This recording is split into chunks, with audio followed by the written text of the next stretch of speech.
From the PEP Radio Newsroom, this is the Hourly News Blast. Advocate is reporting the top Democrat on the House Oversight Committee is demanding that Secretary of State Marco Rubio account for the money Congress approved for the president's emergency plan for AIDS relief, warning that the Trump administration has undermined a program credited with saving tens of millions of lives. California U.S. Representative Robert Garcia, the committee's ranking member, is asking Rubio for a detailed accounting of PEPFAR funds released and withheld since President Donald Trump returned to office, along with communications about the program and records concerning HIV funding decisions involving Zambia, Ghana, South Africa, and Zimbabwe.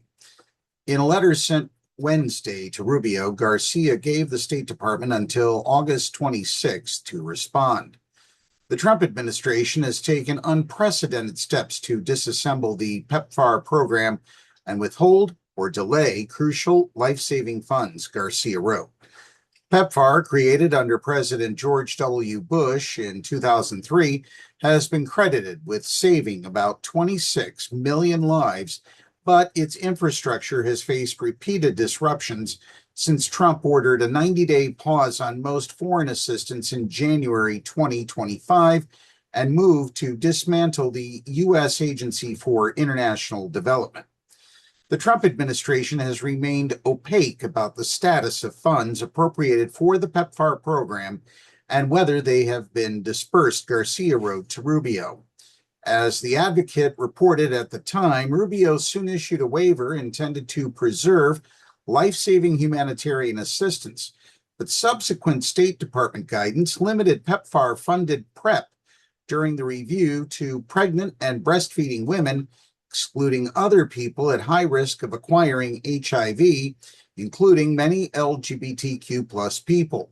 Later that year, Congress and the administration preserved $400 million in PEPFAR funding that had been targeted for rescission, even as internal State Department documents contemplated a broader transformation of the program.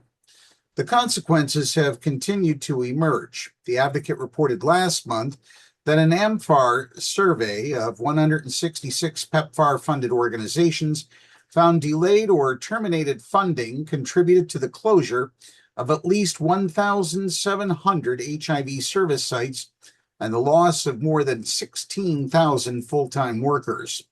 The State Department disputed AmFAR's methodology and said in April that PEPFAR still supported 20.6 million people living with HIV. The Trump administration's gutting of PEPFAR is the latest in a long string of attacks on programs that are designed to save lives. The dismantlement of a program that has saved tens of millions of lives is both horrific and inhumane, and part of a larger pattern of the Trump administration's cruelty toward people living with HIV. Donald Trump must comply with the law and release the funds Congress rightfully approved for this crucial program immediately, Garcia said in a statement. Garcia told The Advocate in an interview on Monday that the retreat comes just as years of U.S. investment have brought the world closer to controlling HIV. PEPFAR has been so successful, Garcia said, calling what has happened really shameful. He argued that global health investments also advance U.S. security and diplomacy.